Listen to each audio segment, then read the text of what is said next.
The award based on the team choice, ignoring the deduct. Yes, they did it like the high when you played This hockey. occasion, They did it one time too many though. They were probably not like, 50% chance. Voice of Morgan Freeman. Watcher, they could not. Any strange features? I remember Commissioner being, what's okay? Kind of busy. Yeah, not that I remember.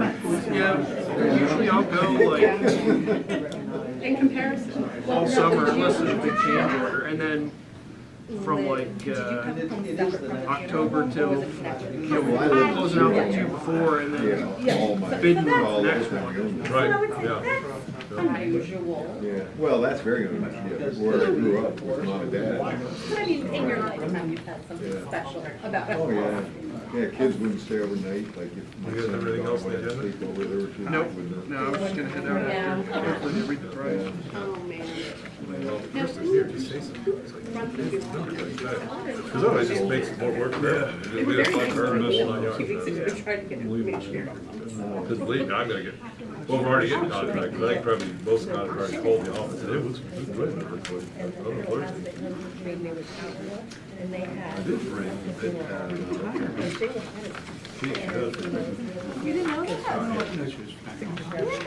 Maybe Jamie told me that, yeah, Jamie will pay it. Something going on. And the capybaras. And I was like, hey, you know, he was in high school. I was like, oh, I We're can just- make noise. That's- Upstairs, and then you can hear everybody walking. Yeah, apparently her nose was crushed and I've actually seen when they don't read, like if you have a long day, but there's 20 items, I can see that. And Yeah. waste of time. I know it's not, I mean, I know. Ours, much.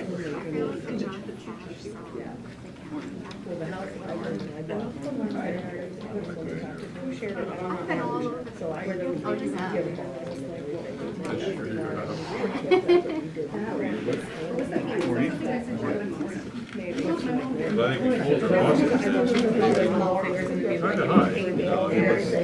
In line with Lake the Elfman Township, Elfman came in, several lies, attendance at gallery. Lake Road, behind that, you got a fixed price. DC, right? We're like, crap, we had back DC, like, we can't give you any more money unless you rebid it. And then we reached out to PennDOT, that's just too unfair. I talked with Connor You'll laugh. the day after you guys had opened it. Now, he said there was, you know, some Morning. intricacies about the application. He said that there's Who do we have? PennDOT road. Okay. It's a long haul, like even on the cement plants, Yeah, he said, it's a berm, it's a remote berm, northwest county. yeah, we were, because we looked up where it was, and, you know, and that was when we found out it's the smallest public school district in Pennsylvania, Austin. Is it right? I'm finding out now. Yeah, their high school is 7 through 12, and it has like 90 total students. Grenovo, what they call it.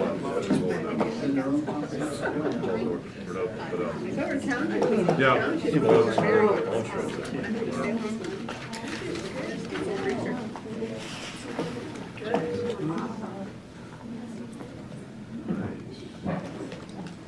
Who do we have?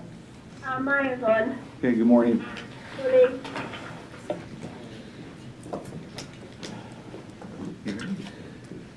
You ready?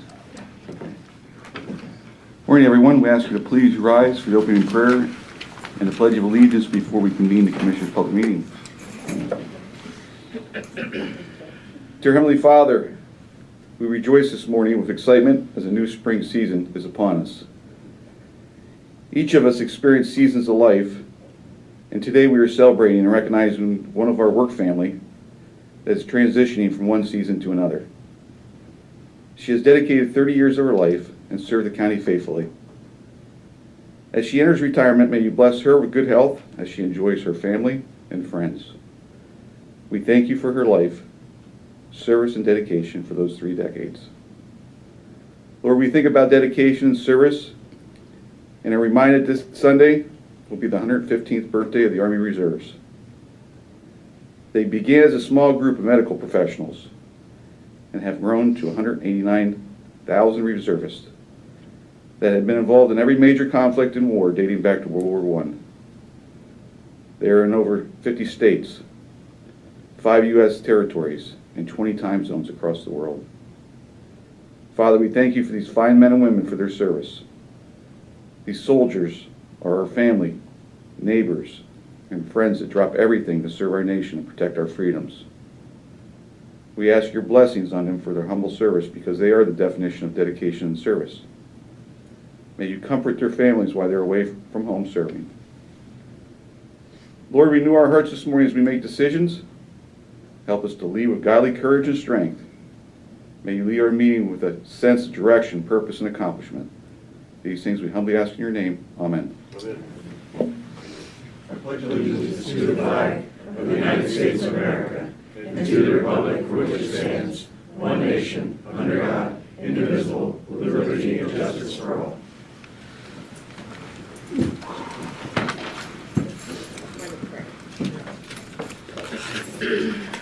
At this time, we'll convene the Commissioners' public meeting and ask for the minutes of the previous meeting to be approved. I'll move to approve. I'll second. All in favor, say aye. Aye. Aye, so carried. And we have public comment on the agenda items only at this time. Mr. Stell, good morning. Larry Stout with Web Weekly and resident of Montgomery. We are celebrating, recognizing National Library Week, which I am passionate about. I think we can't do enough for our libraries. I might be stretching the thing a little bit, but I would like to re-emphasize that next week is a national recognition for volunteers. This is a National Volunteer Week, and I would hope that we emphasize that because We will. in your own comprehensive plan that came out in 2020, there were 8 initiatives, one of which was volunteerism. And the quote in that document, volunteerism and civil engagement, particularly among young people, are insufficient to sustain community institutions and services. That's pretty serious. So I would really hope that we can find a way to get people to volunteer in these things, particularly in I especially have a heart for volunteer fire companies, but even in libraries. I mean, it's such a way that people can get involved and be a part of the community. It changes the way you live in your community when you're putting a little bit of your time and effort into it. So, thank you. Thank you, Larry. To your point about volunteerism, I've been an advocate that schools should have a course for volunteerism. That's good. And, they have classes for everything. And one should be for volunteerism because it gets the kids engaged in the community with an organization where they might end up being employed by that agency or giving back to that agency later in life. So that's something I've been advocating for the schools to do for years. Thank you. Larry, thanks for bringing to our attention the comp plan. I'll be honest with you, I did not know that was in the comp plan, and I really appreciate you bringing it to our attention.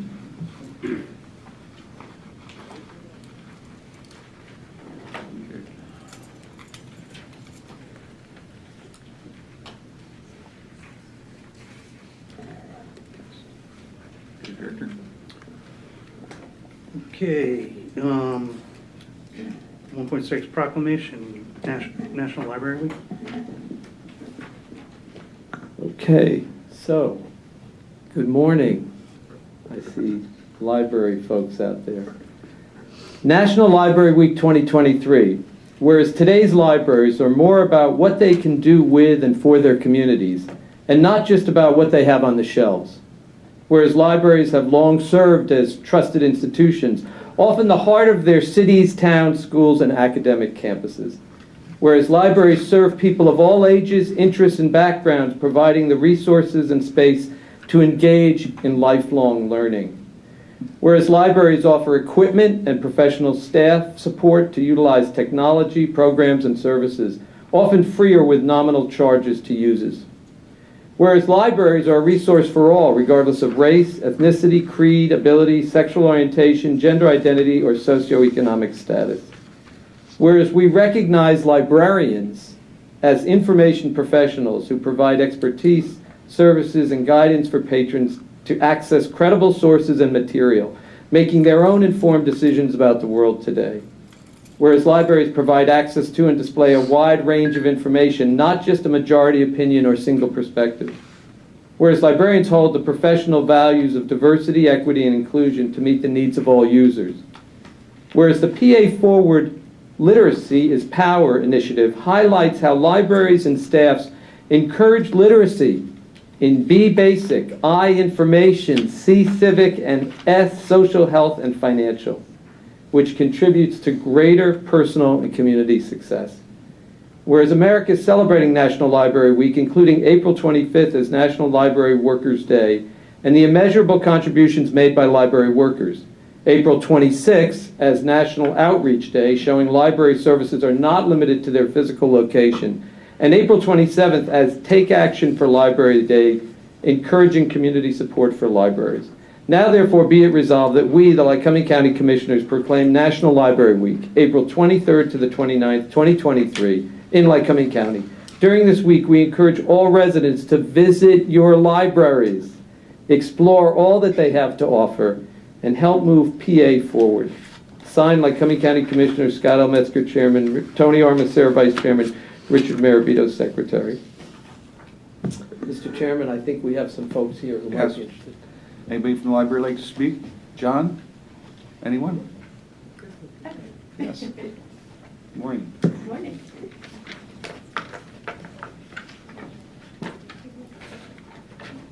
Good morning, everyone. My name is Kristen Karinji, and I am the CFO of the James B. Brown Library and the Lycoming County Library System. On behalf of the system, I'd like to say thank you for this proclamation of National Libraries Week. We're grateful for the continued support from the Lycoming County Commissioners. In 2022, nearly 100,000 patrons walked through the doors of the 6 county libraries. 481,000 physical items were checked out throughout the system. And the 114,000 people in Lycoming County use the county libraries for so much more than books. They come to the libraries to use the internet, to attend programs, and to connect with other members of our community. They also use the libraries to become better readers and better citizens. Thank you again for your ongoing support of the Lycoming County Library System and its efforts to strengthen our community through providing library services. At this time, we'd like to share a few stories that show the power of the library in our community, and I'm asking Dana Burgandy, our Development Marketing and Public Relations Director, to come up. Hello, everyone. For those of you who know me, I am passionate about sharing stories about the library and how it changes lives. One story that really stands out to me is we have a family who has 3 young daughters, and each of those daughters has some sort of challenge behaviorally or even educationally, but they have come to the library since they were babies, and they are now school age. The oldest is in 4th grade, and that family calls the library their second home. They come to all of our programs. They feel like family to us. They appreciate that the library staff have accepted them no matter what, and they even, they'll run up and hug us. It's very heartwarming to see these children grow and thrive and take action in library programming. The other thing I would like to highlight is, Commissioner Metzger, you mentioned volunteerism, and the library is a great place to volunteer. We actually have a weekly teen group, and some of those teens wanted to do more, so they started a teen group that now meets monthly. And one of the projects they do, because they are artistic and creative, is they actually create cards for senior citizens that we deliver through our bookmobile outreach program to care homes, so that residents also have a little bit of joy and in their lives from the teens of the community. So I have tons of stories to share, and even better, photos. So if you ever want any photos, just ask for them, and I'll be happy to email you some happy smiling faces of families using the library. Thank you.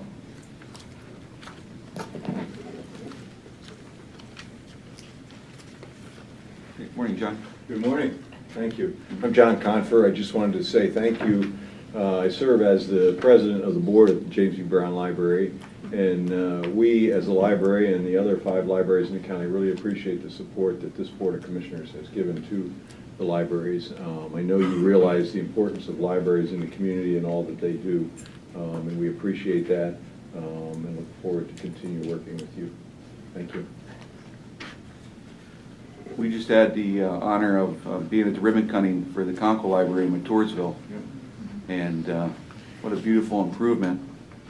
For many years, when I was over probation, I took community service workers over there on a Friday night and a Saturday to carry books from the basement to the first floor for their book sale, for their spring and fall book sale. And we would bring up thousands of books from the basement, and you could barely get down the aisles.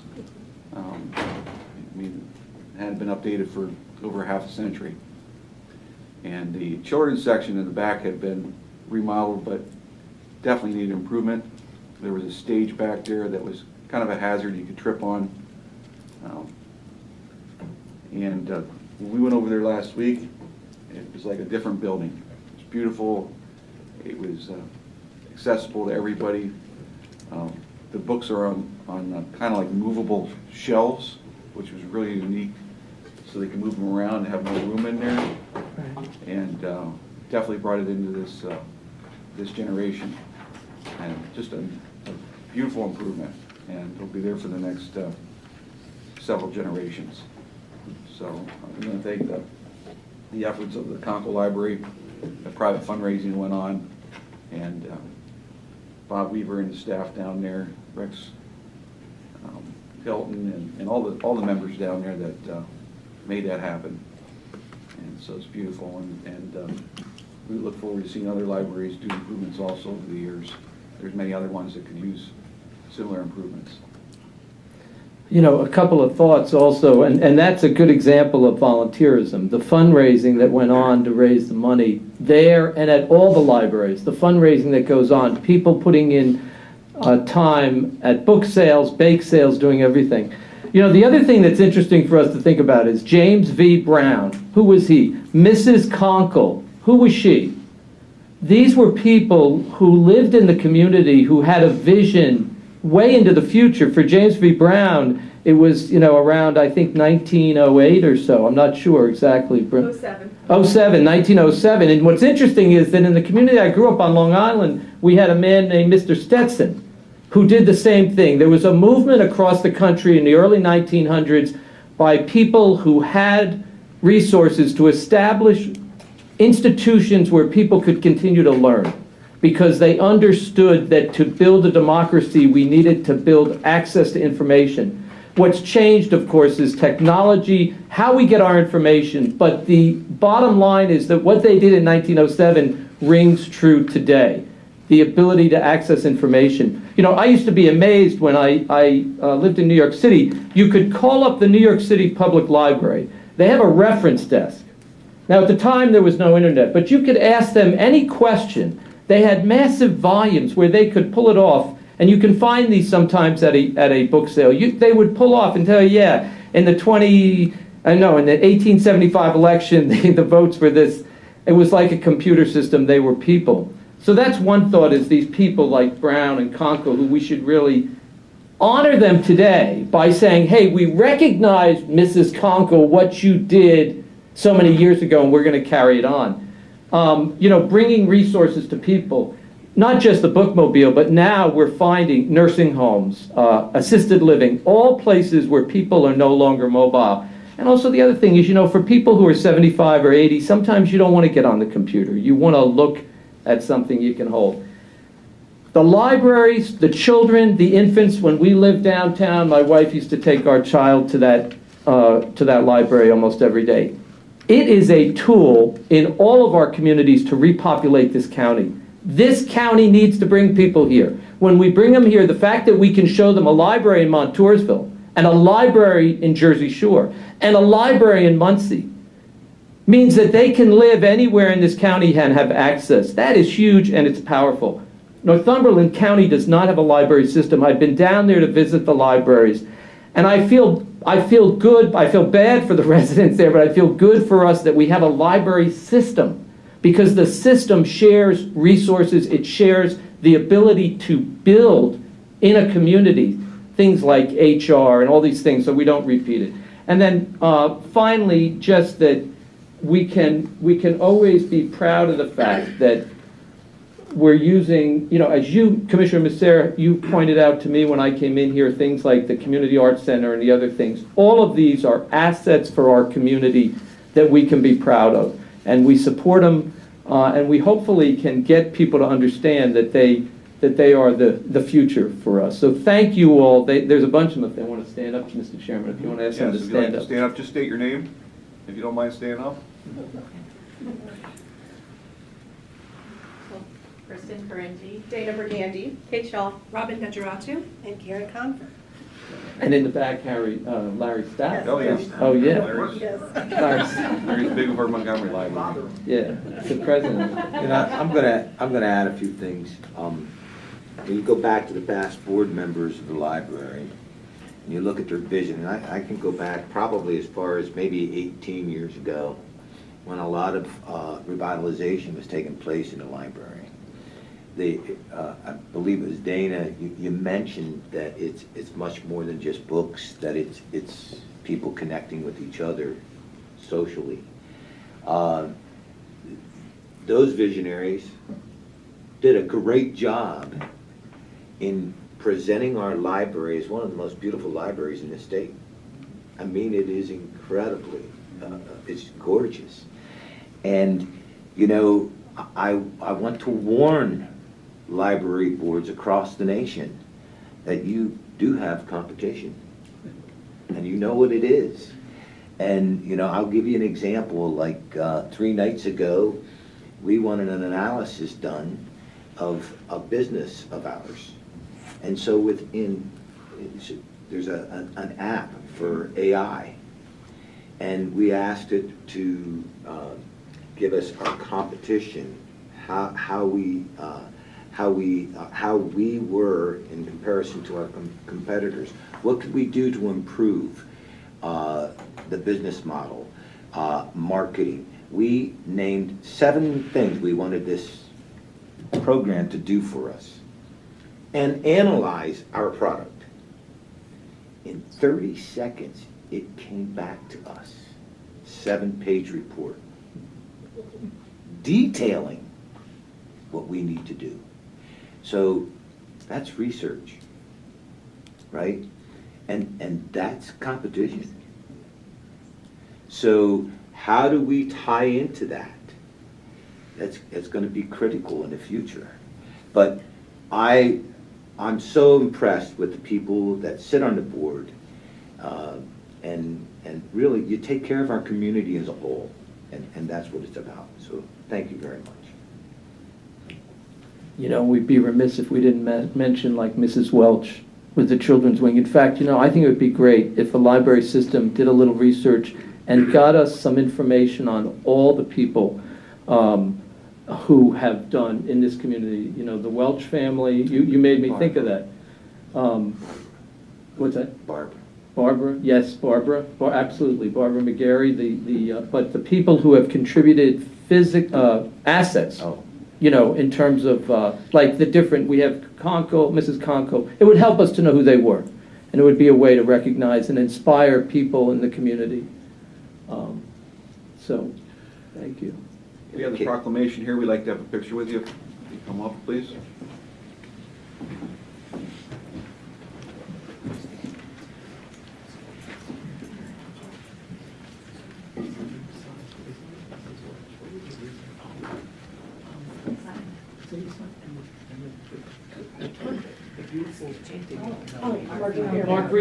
Marguerite Bierman, who has passed on and also left the legacy for the library. Why are you going away from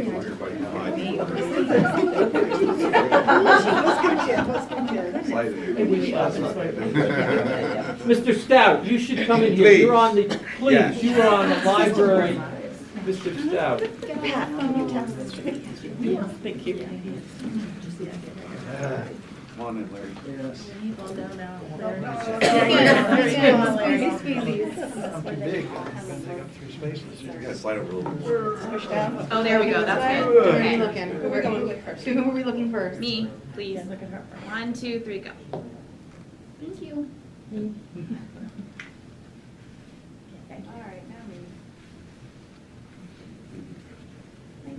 Thank you.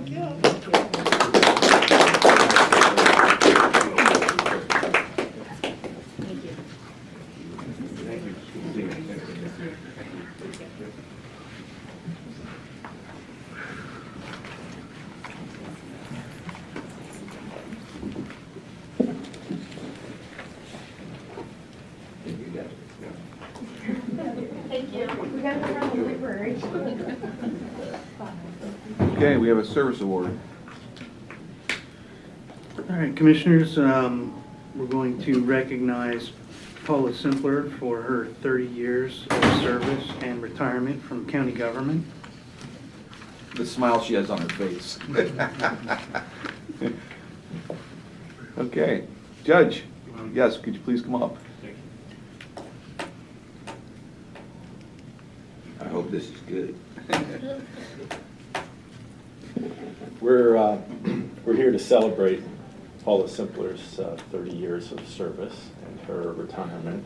Paula and I joked on the way over that we all know how much she hates being the center of attention, so she'll have to bear with us while we sing her praises.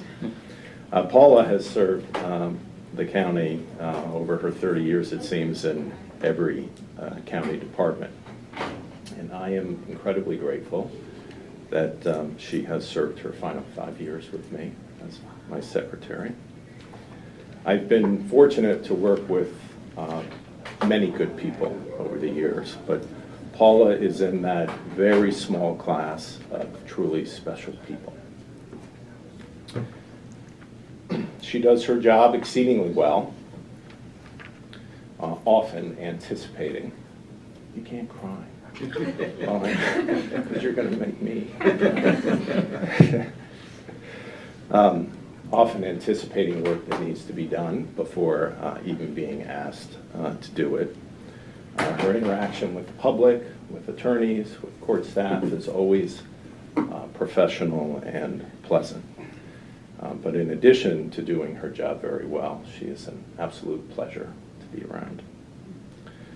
Paula knows that I've tried many times to convince her not to retire without success.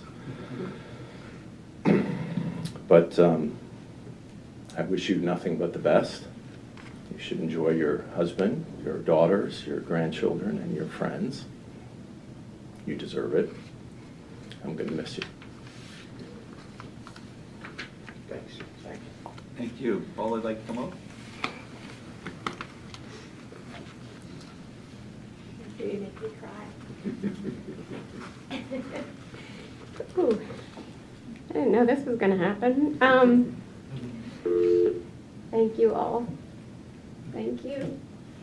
It's been a long ride, and I'm really looking forward to being able to spend time with my kids and grandkids, helping my parents out, vacationing and traveling with my husband. I'm going to miss you. Thank you so much for taking me on. Commissioner? Well, you know, when I first came into office, a lot of changes were being made, and a lot of people left, and you came over to the office with us, and I mean, Mike, I think we outran our punt coverage, you know, because this lady looks as beautiful now as she did back then, but we took pictures. The one thing is, as a commissioner, it's a difficult job, and sometimes there's a lot of pressure on us. And you, as well as Marcy, you made it enjoyable.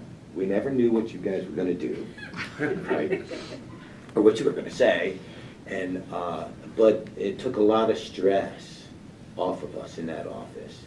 And I wish people would see that emulated throughout the county, because everybody's stressed out today. And we need that, just sometimes comedy. And you guys, you did a great job for us. And we're gonna miss you for sure.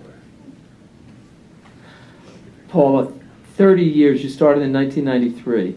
Unbelievable. And I know you've been in multiple locations, and it's great that you can leave here and work, and I mean, and spend time with your parents who are obviously still living, your children, your grandkids. You look, how can you have grandchildren?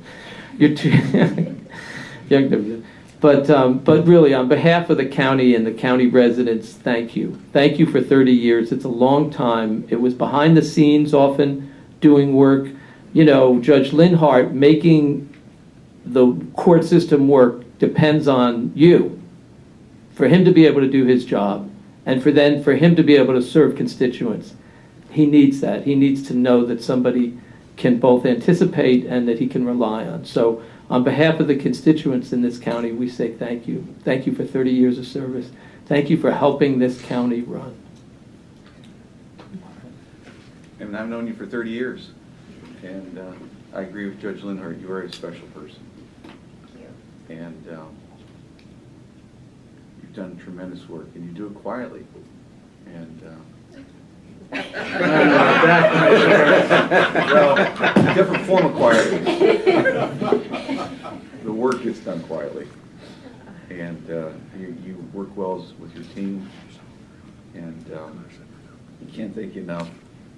I'm blessed to have you around the corner as a neighbor, and so wish you well, and many, many years of success and happiness, and make sure you keep him in line. That's a full-time job. We have a gift for you here, and so I'd like to give it to you.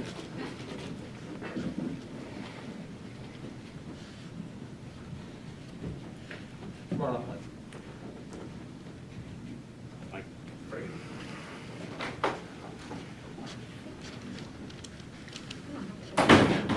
No. Slide this way a little.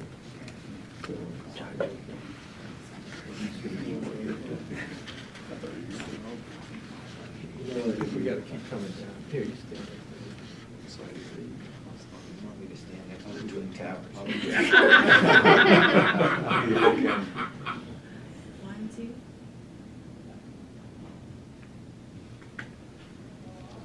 Thank you.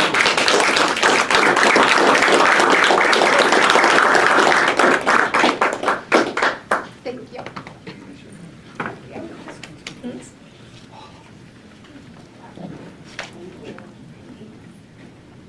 Don't forget your gift.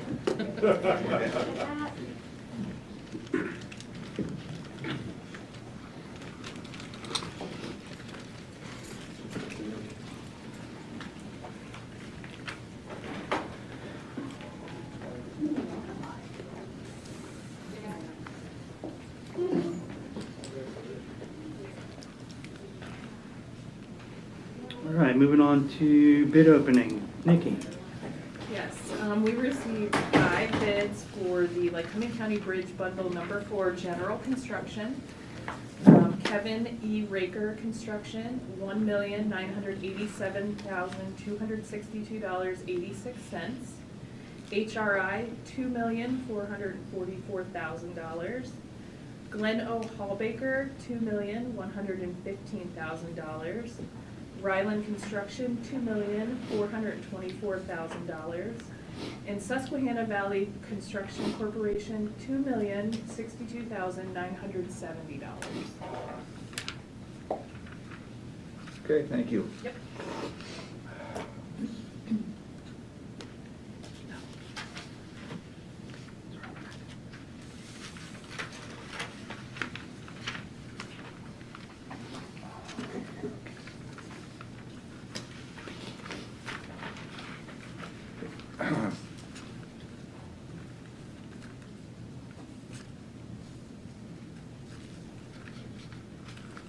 Go ahead. Okay.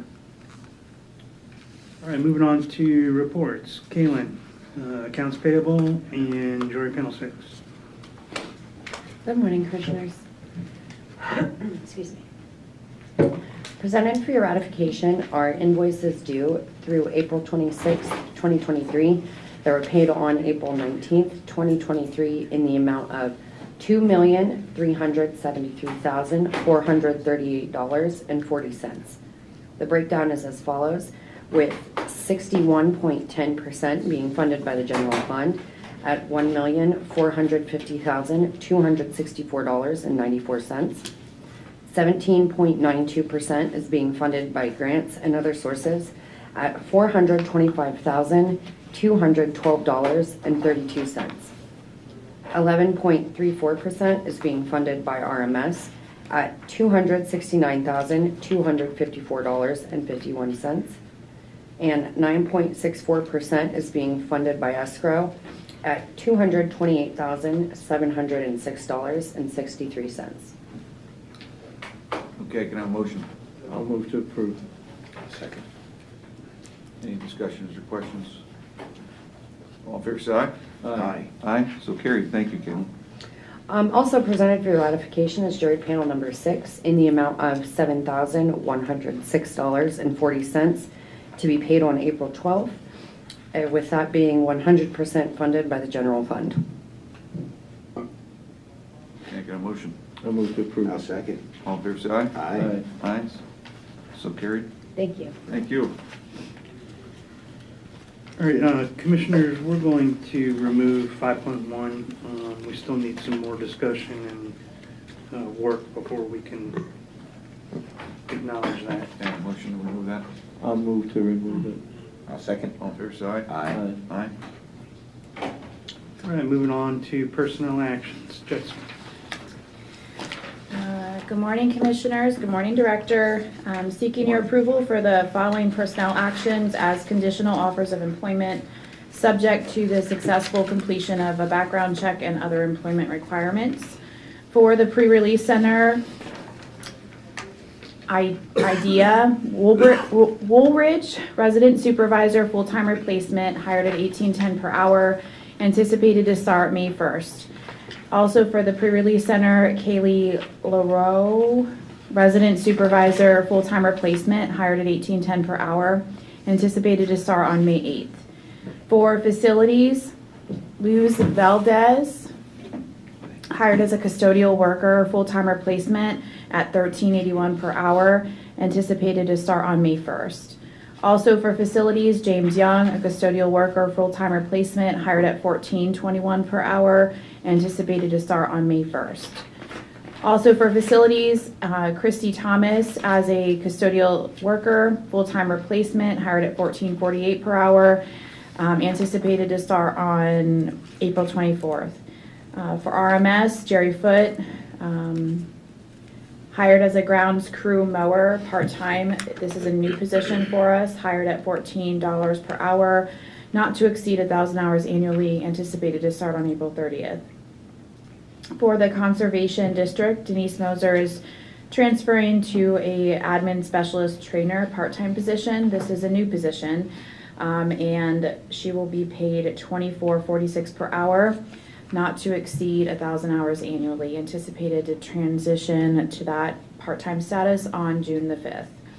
And then for the Sheriff's Office, Scott Lose is also transferring to a part-time status as a deputy sheriff at $21.45 per hour, not to exceed 1,000 hours in the year, and that is going to take place on June the 5th.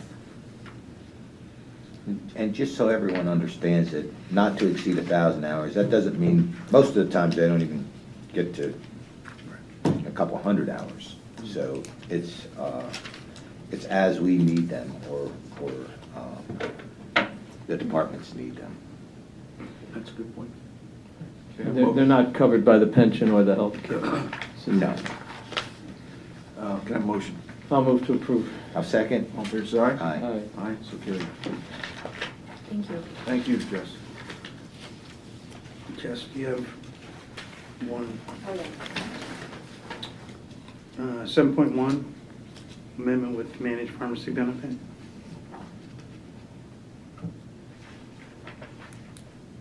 What? 7.1. Oh, I'm sorry. I thought you just said it. So, seeking your approval for the amendment to the Managed Pharmacy Benefit Services Agreement with Caremarks and Trustmark Health Benefits. This is a 2023 budgeted item. Okay, got a motion? I'll move to approve. Second. Any questions or comments? Okay, all in favor, say aye. Aye. Aye, so carried. Thank you. Thank you. All right, Maya, you're up, 7.2 to 7.5. Morning. Morning. The first item I have for you is a vote to approve the list of agreements approved by the Director of Administration for the months of February and March. For the month of February, there were 19 contracts, and for the month of March, there were 4. Okay, can I have a motion? I'll move to approve. I'll second. Any questions or comments? Hearing none, all in favor, say Aye. Aye. aye. Aye, so carried. All right, the next item I have for you is to approve and award the RFP to rewrite the county zoning ordinance and the county subdivision and land development ordinance to Urban Research and Development Corporation. It's in the amount of $72,200. Can I have a motion? I'll move to approve. A second. All in favor, say aye. Aye. Aye. The next item is vote to approve the award of an outside agency grant fund to the Lycoming County Airport in the amount of $56,000. To clarify, I know this was tabled last week. This is part of their 5% local share of the airport improvement program project, which is to improve the main aircraft parking apron. Okay, can I have a motion? I'll move to approve. A second. And I want to thank you for finding out what the monies were being allocated for, Maya, and Director. Okay, all in favor, say aye. Aye. Aye. Aye, so carried. The next item I have is vote to approve the bill of sale for surplus miscellaneous computer equipment with William Peak in the amount of $2,150. Motion? I'll move to approve. A second. All in favor, say aye. Aye. Aye, so carried. And also, would I be able to do 7.10 because I'm filling in for Beth Baylor? Yes. Okay. So this is an amendment to an agreement with Nokia of America Corporation in the amount of $4,688. And we are amending to purchase a dehydrator for the Columbia Tower site that was just overlooked in the original quote. Okay, motion? I'll move to approve. A second. All in favor, say aye. Aye. Aye, Aye. so carried. All right, thank you. Thank you. All right, 7.6 and 7.7, Jason?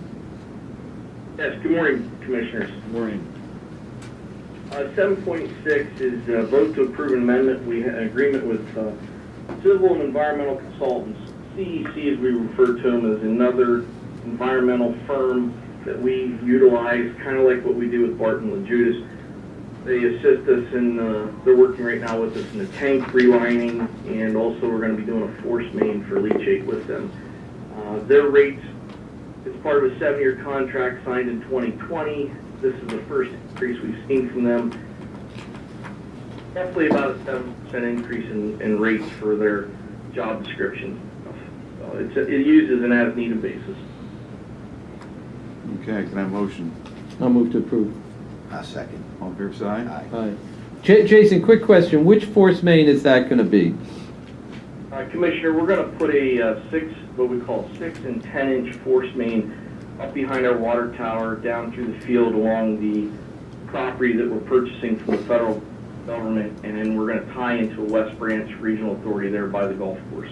Got it. Okay, thank you.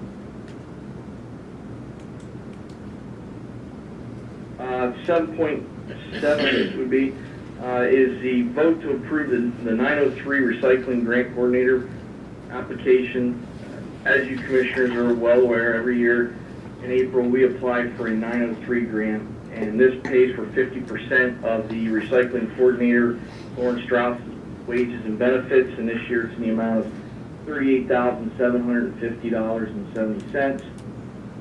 This is funds that come through the monies that we pay quarterly out of our waste that comes across the scales, and has the 901, 902, 903, and 904 grants that we apply for when available.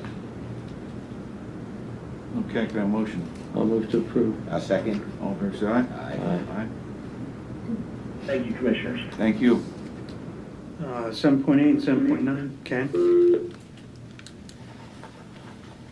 Morning, Commissioners. Morning. 7.8 is an agreement with Hunter and Lawson to replace the switchgear at our 911 center for the generator. Okay, can I have a motion? I'll move to approve. I'll second. And this is a budgeted item for 2023. All in favor, say aye. Aye. Aye, carried. 7.9 is an agreement with Lundy Construction to replace a roof at our livestock complex over one of our stairwells. Okay, a motion? I'll move to approve. I'll second. Again, 2023 budgeted item. All in favor, say aye. Aye. Aye. Aye, so carried. Thank you. Thank you, Ken. Okay, Commissioner comment.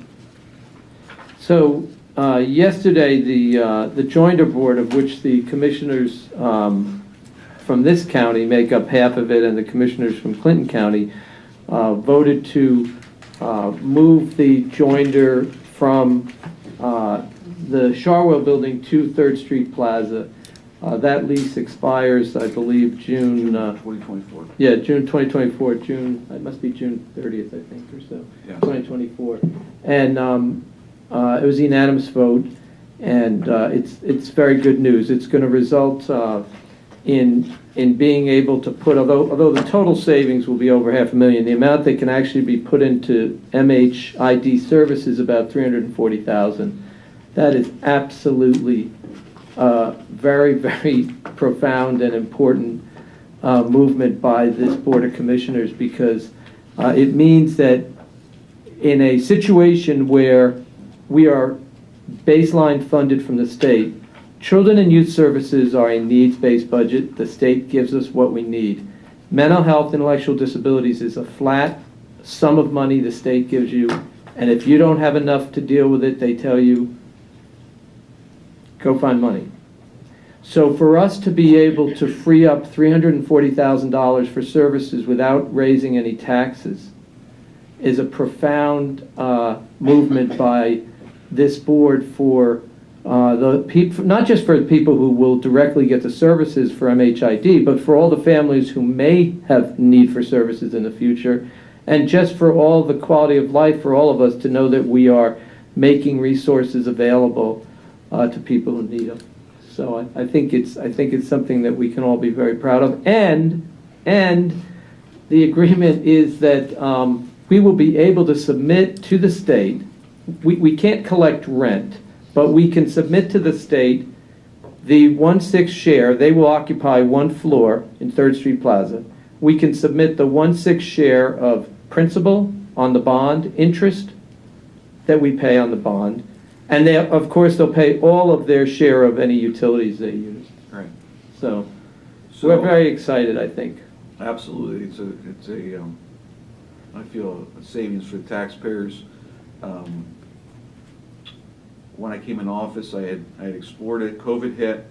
Obviously, no one was going anywhere for those 2 years. I had reached out to Keith Wagner, asked him to, who's the head of mental health, and he looked into it. They looked at the financials. I mentioned it at an executive board meeting a few months ago. We had a discussion, and yesterday I made the motion for us to not renew the lease of June 2024. The overall savings will be $571,870, with the county match included of $114,364. And again, that allows $340,000, as you stated, to be available to be placed back into services. They'll occupy the 4th floor of the 3rd Street Plaza. It'll be nice because they do not need 40,000 square feet like they once did. They discovered after COVID that it was best to work remotely. They have a lot of their staff out visiting clientele at their homes and other locations. They needed really only about half the space. So the space over there is adequate for them. Everything will be on that one floor, which will be a major plus for them. They'll be across from the courthouse. We worked out the parking situation because right now they have parking right outside. They'll be able to utilize the the Church Street parking deck and pay for parking there for their staff. So overall, it helps us with the reducing the bond and the payments on the bond. At the same time, it's a saving for the taxpayers. And I think in the long run, it'll be a very good move on behalf of the county. Sort of an example, sometimes it takes a while to change things in government. When I ran 8 years ago, it was a campaign issue that we talked about. In the first term here, we discussed it. There were issues because of lease agreements and so forth. So the public should recognize that sometimes it takes a while to do things because there are mitigating circumstances, but the important thing is for us to stay focused on the goal or the objective. We're optimistic that the building will possibly be used by another crisis service that the county provides, and I'm sure that they'll reach out to the landlord there so that we can continue to collect property taxes and so forth. Yeah. And that's encouraging that they may be able to do that. But it is important for constituents to recognize that although sometimes it takes a while to get something accomplished, it isn't because there's lack of interest or motivation to do it. It's that there's sometimes issues. It's like selling the 75 acres of land. Commissioner Masser came in 12 years ago. He wanted to sell land at the golf course, and then of course we went through all sorts of research and so forth, and it ended up just taking longer. So things do move forward.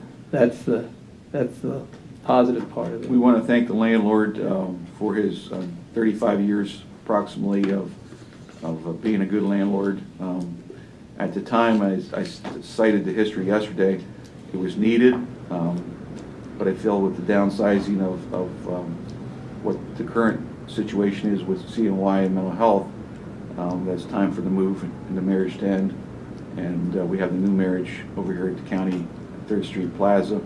But we want to thank him. He went above and beyond many years to service the county and help us. And one of the things that we discussed yesterday was the fact that prior to about 2003, Center for Medicaid Services, CMS, gave money from the federal government for programs, but not necessarily based on the amount of time spent with clients. In early 2000s, they moved to an insurance-based model, which most of you are familiar with from your own experience, where they only reimburse us for the actual time the client spends with a counselor or caseworker.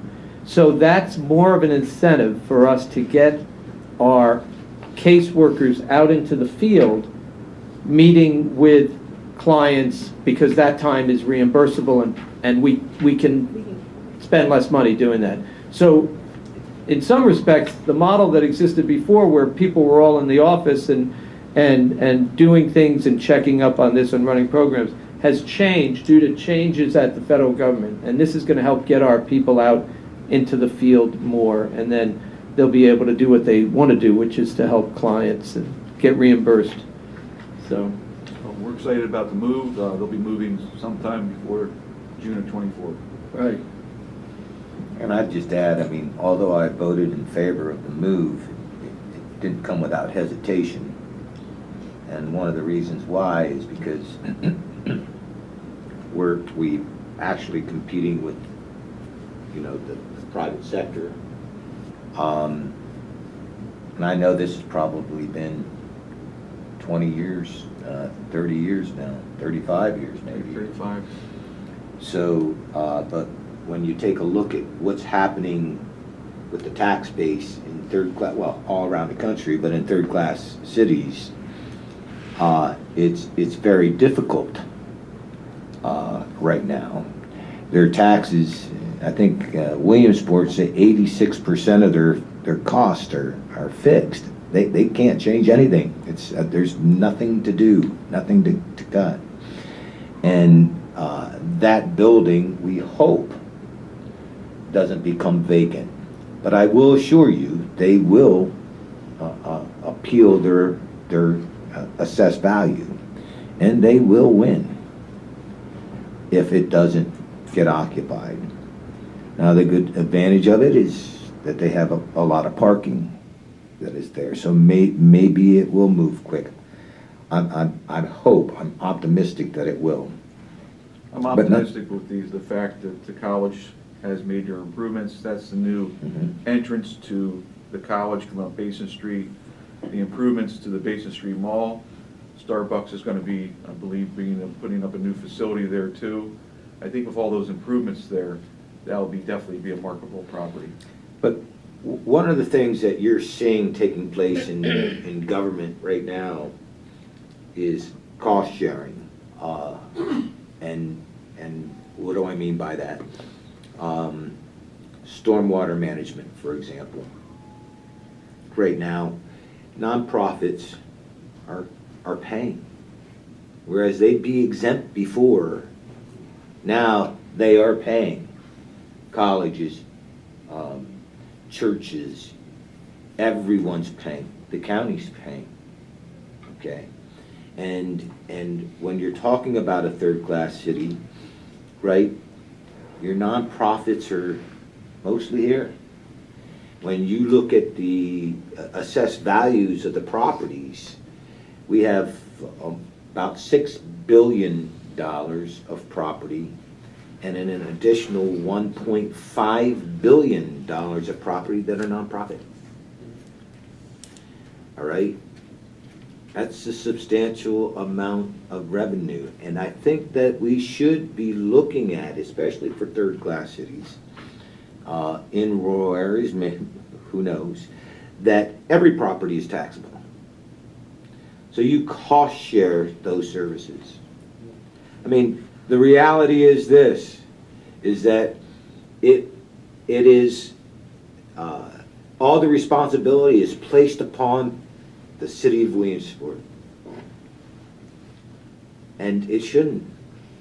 It should be spread out to all the citizens. We all use these properties. And yet it's the city of Williamsport that's suffering the consequences of another nonprofit going. Just food for thought. Another issue that I like to talk about real quick, and we're having meetings with superintendents of our school districts. And basically, if you're in on the conversation, you heard some really, I say bad news. Okay, when you talk about the resources that schools have to give to students, teachers, faculty, even parents, of social workers, police in their halls, and the mental illness or behavioral health issues in each school district, and I think we came to a conclusion that it was ranged anywhere from 6% to 15% of the students are having issues, and many are major issues. And the legislature just, here's the problem. I mean, you got to deal with the problem. And so they're using resources that should be used for education, not to be a parent, or not to get psychiatrists into schools. I mean, I'm sorry, we're not attacking this problem in a correct manner, and we have to seriously start to see how we're looking at it. I'll give you an example.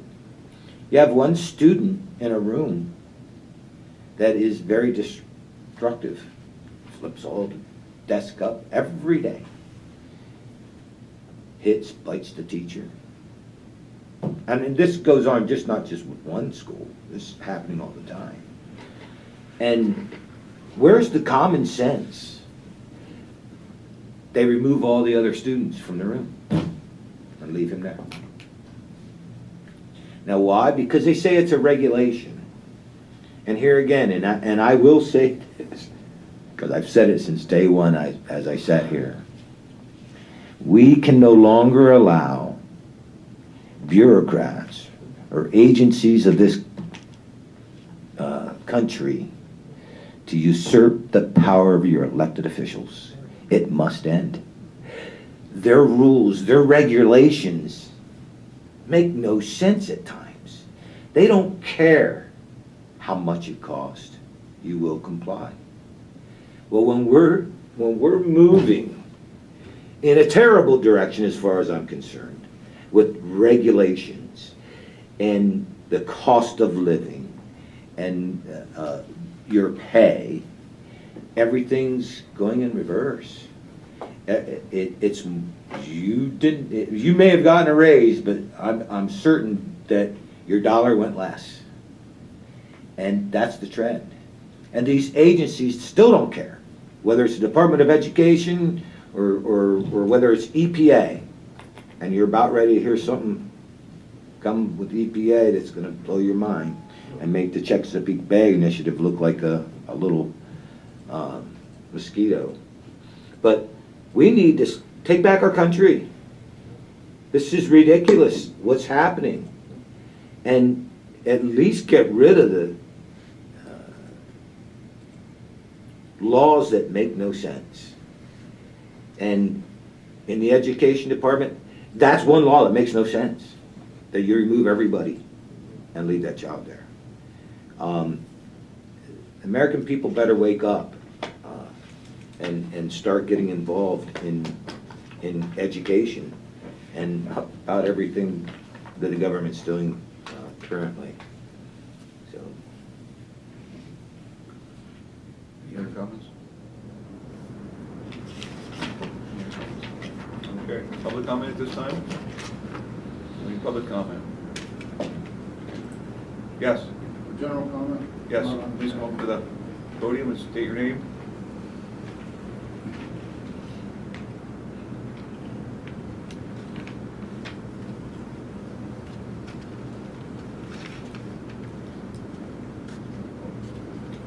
My name is Frank Steckel. I live at 619 First Ave, Williamsport. I'm a Democratic Committee person.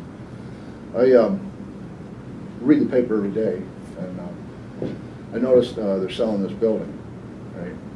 And it shocked me in a way. And everybody I talked to, it kind of shocked them because it's so close in proximity to the main building. And this parking lot out here, I would hate to see Judge Butts have to waddle 2 blocks away. She might retire, which might be the only benefit of the whole thing. Beside that, I joke, okay? The fact of the matter is, every business in this community, in this area, at night, relies on this parking lot.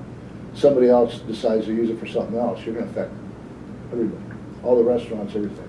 we protected that by putting it in the deed. It has to be open to the public. Okay, and that's my next point. I read this happen, but I didn't see anything in the paper as to the specifics. And maybe I missed it, but they should be in there so people can see that and see what the specifics are. My question is, if people are waiting in the wings to buy this building, and let's remember, at one time it was only one county building, then this one, then that one, the county continues to expand. So what they sell now, tomorrow they might regret.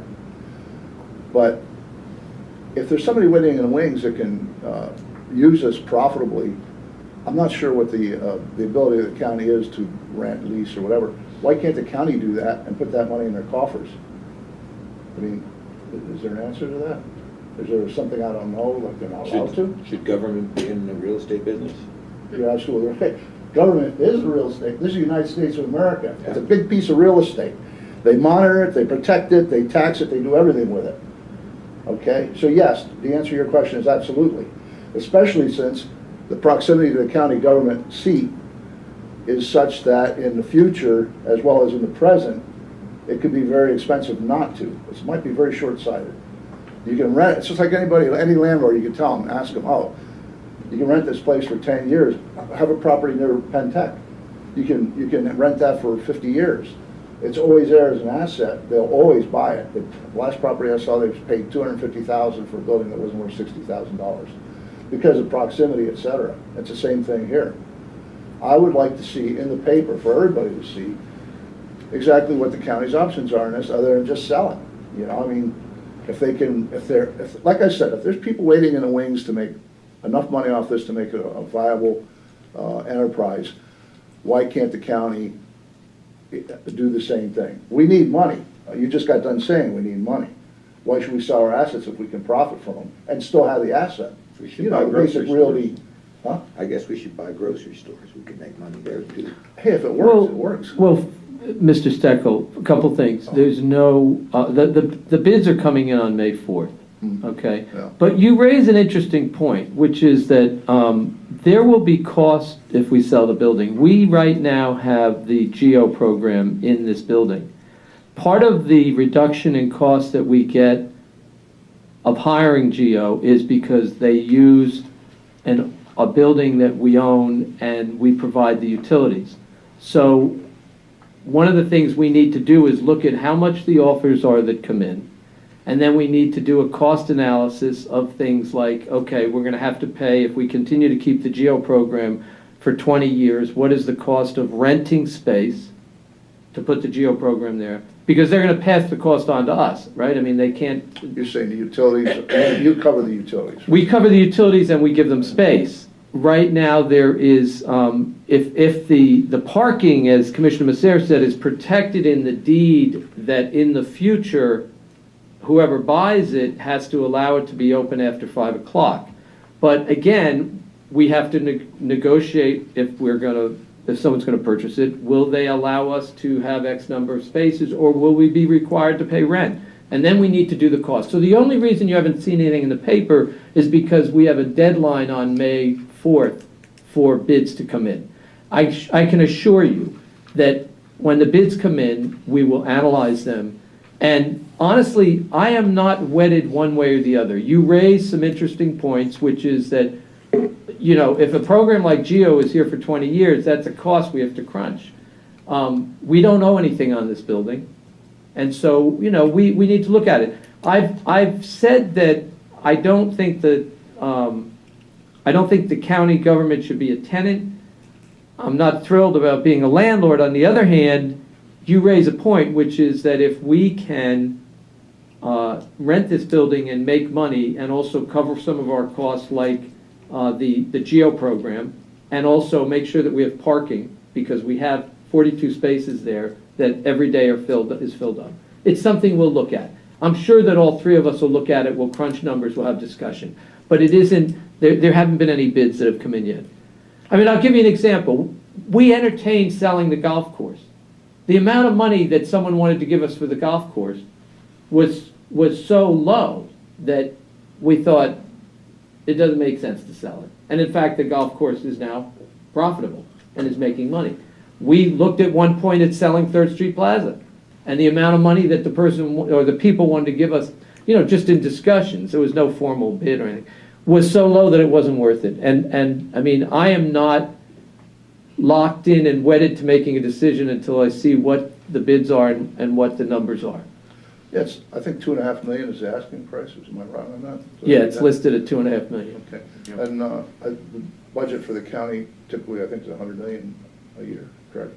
Seems like a small percentage considering the proximity and everything. It just seems. The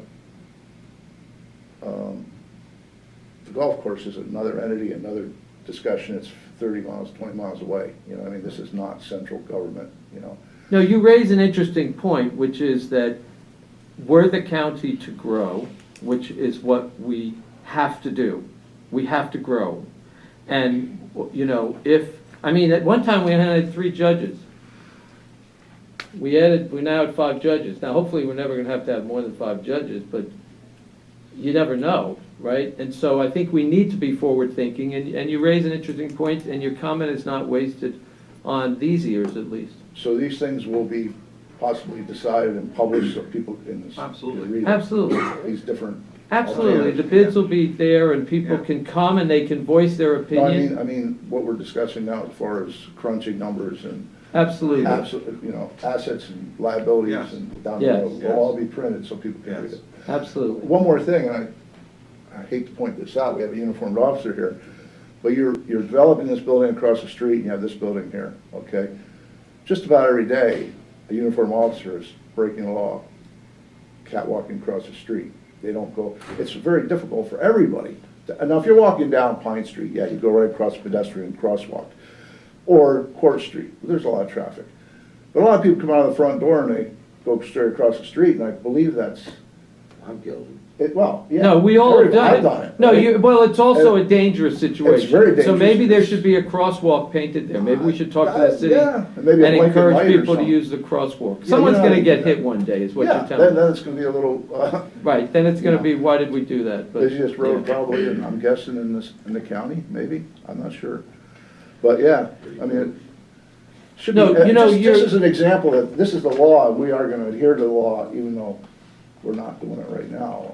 So what's interesting about your comment about this building is that 10 years ago, if you had said, hey, we need half a floor across the street for a health center, well, we wouldn't have even said that. Well, one of the commitments that I made as a commissioner is in 2012, there's 6 floors over in that building.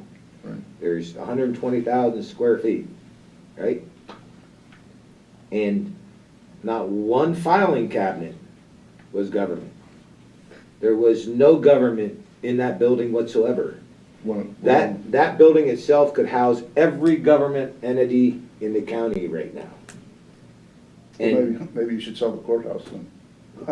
well, so those are discussions that we all have, right? To one, not to compete with the private sector. 2, to make things efficient, right, and safe. I mean, we do have those conversations. Right? Yeah, so something we need to think about, though, and I didn't think about it until we had the conversation yesterday at the Charwell, is that when we sign a triple net lease with a landlord, right, where the tenant pays the maintenance, the taxes, and what am I missing? Utilities. Then the utilities. When we signed a triple net lease, Charwell building was a triple net lease, we weren't getting any taxes.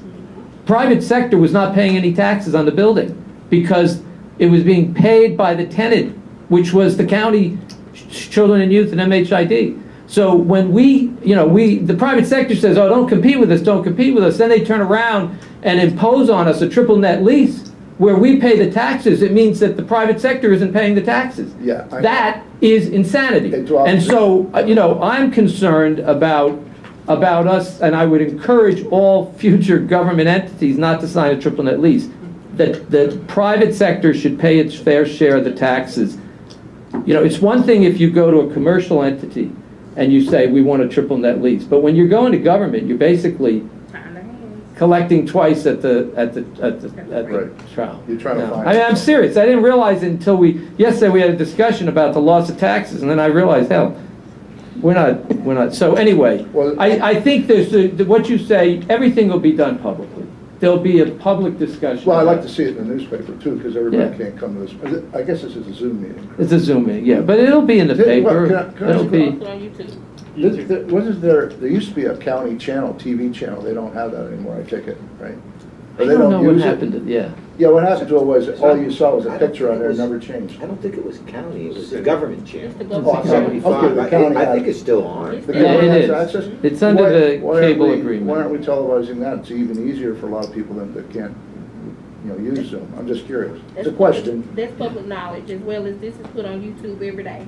Yeah, I know, but I'm talking about actual TV station. It's on the state government channel. It is? It is. These meetings? Mm-hmm. Okay, because last time I checked, there was nothing on this. It was just a blank, a picture of the golf course or something, I can't remember. But as to your comment about government and private sectors, try to keep in mind that if we relied on private sectors for everything, we wouldn't have a military, we wouldn't have a country, we wouldn't have we would have a lot of problems. Because the government does have to do things that the private sector is not. Now, the government uses the private sector, but they control it. Can't disagree. Huh? I can't disagree with you. Okay. The only thing I think, somebody brought something up, government money. Something I read in the paper that was shocking, I believe everybody thought was shocking, it involves Lycoming County, and I'm just curious what's being done about it.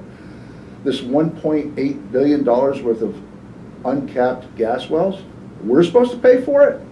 Now, I know the gas companies come in like every other I always thought Pennsylvania was a little more organized and democratic than, say, I don't want to say Pennsylvania, Kentucky and West Virginia, all right? And other places where the gas companies come in, by the politicians,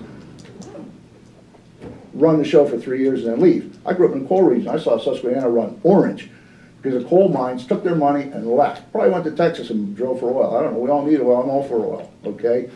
But I don't want my taxes to pay for something somebody else. This is nonsense.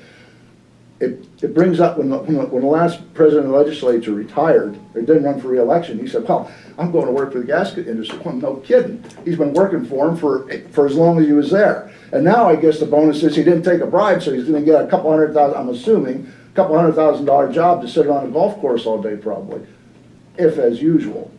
You look at West Virginia, what they've done. I always thought I guess once you leave the metropolitan areas, we're just Pennsylvania, the way it's run. But this is a crime.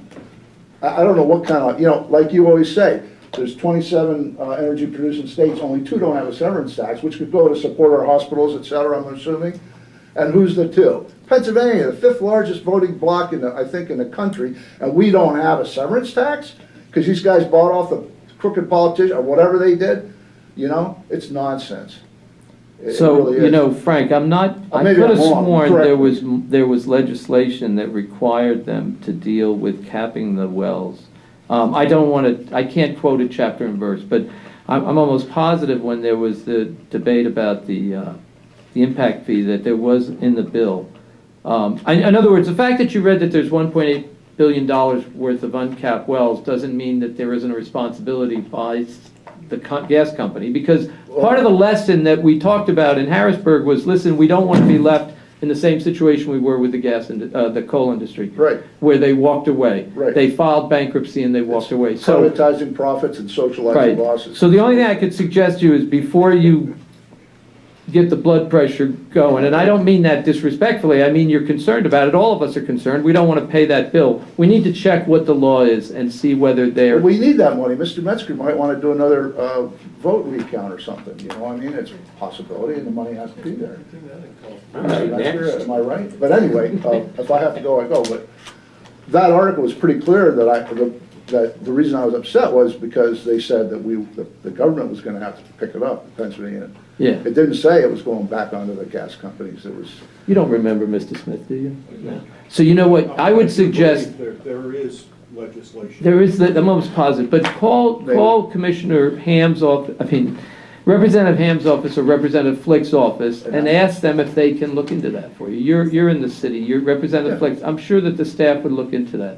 Yeah, okay. No, it's a legitimate point. It's a I guess legitimate so, $1.8 billion. I mean, I think that's. Yeah. I don't know what the state budget is, but is it 30 billion? I don't even know. I forget. It's about 46, 47. 47. Okay, well, maybe that's been a while since I've heard about it.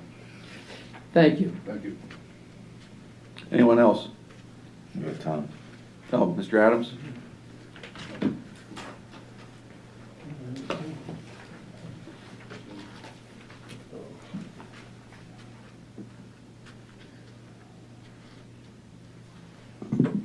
Morning, Tom Adams, Williamsport. That's quite entertaining. One point about the recount, didn't cost the county any extra money except for maybe buying some lunches. Exactly right. Thank you. Really great deal. And anything to ensure our votes are being safeguarded. Let's see, the other thing about some of this gas, here we have 3 environmental groups pushing Bechtel power around through the court system, and that's what gets back to Commissioner Sayre's point, is that we let these bureaucrats or even these unfettered groups that have no liability to spend money to get deep pockets, and some of them are actually pulling tax money to help fund their groups, and then use it to fight things like Bechtel Power from building a gas-powered electric generating station plant there in Renovo. And that's just a travesty, because we need that. And the shutdown of a coal plant, people celebrate that. They don't know what they're celebrating, because we burn coal the cleanest in the world, and our technologies continually get better in these areas. We're not ready for solar and wind completely, and I think there's a long way to go with that. And I think we have to be real careful we don't tie up our farmland with solar fields. I don't think it's a wise way to go. One thing getting back to Commissioner Sarah's points with the education things going in the schools, and it ties in with the library system, I think those people will find that founded the libraries were cared about education, because they know an ignorant populace can be easily controlled and destroyed. And that's what we're seeing since we see the progression of AI and that type of thing. Yeah, it can help with getting some information, but eventually AI and some of these programs, even now, certain information can be weeded out and you won't know it because that's been censored, but you won't know it because you're using internet or artificial intelligence, and that can easily be controlled. But artificial intelligence also teaches, it learns on its own, and will eventually learn what the controllers say it doesn't want to have in there. So we always have to have our books, we always have to have people in our libraries, and that's really important. And I applaud the people. I know I get critical at times, but it's having discussion like fella here, and it's great because we need to always have places to discuss our ideas and not shut each other out, whether we agree with everything or not. But in Proverbs 8:12, he says, "I wisdom dwell with prudence, find knowledge and discretion," and that goes right to education. You do things in a prudent way and study and taking the time to dig deep, and that's what libraries are great for. Schools should be great for that. But it also says in verse 16, "By me princes rule and nobles, all who judge rightly." So how to determine how they judge rightly is by, but we have to have a standard, and that standard is the Word of God. And once we turn our backs on that standard, this is why we have the problems in our society, and the schools are just nonsense. I mean, and most teachers are good and most kids are good, but it doesn't take a whole lot to destroy it. And when instance like the commissioner was bringing up, one student can disrupt and they all have to leave, yeah, that's nonsense. And I'll just say, once again, I'm running for school board. That's one of the things I'm going to try to fight against. And I don't know the whole situation, right now, but we're not, as a community, we're going to take control of our school. We're not going to allow outside groups who could care less about our kids, about our community, and don't give a care about the country, honestly. And we have to take control and say, no, you're not going to do this stuff in this school, in our community, and we want it for something decent and good. And there's ways to get godly standards back in the schools. And I just have the whole attitude about the ACLU, the American Communist Lawyers Union, that, if it's a legitimate complaint, fine. But when they want to continue to bring school boards or threaten school boards and schools with lawsuits with unfounded or claims that it's going to cause damage, and they run and hide, the schools or whatever will run and hide because they don't want to spend the money, that's how fast to stop. They can just continue to hound, and that's harassment is what it is. And you're right, we need to find our American founders' spirit. The spirit of 76, we just need to stand strong. Thank you, Tom. Anybody else? We've completed our agenda, so we will be adjourned, and our next meeting will be Thursday, April 27th, 10 a.m. Thank you. There's nobody left here. Oh. You guys have a debate? Is there any debate scheduled? Who knows? Jeez. For sure, for both perspectives.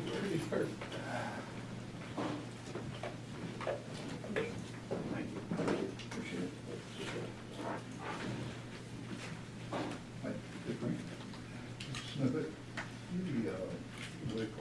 Morning, Dave. Good to see you. Is Norm still, is he in your office? No, Norm's not in my office, No, but he's still solicitor.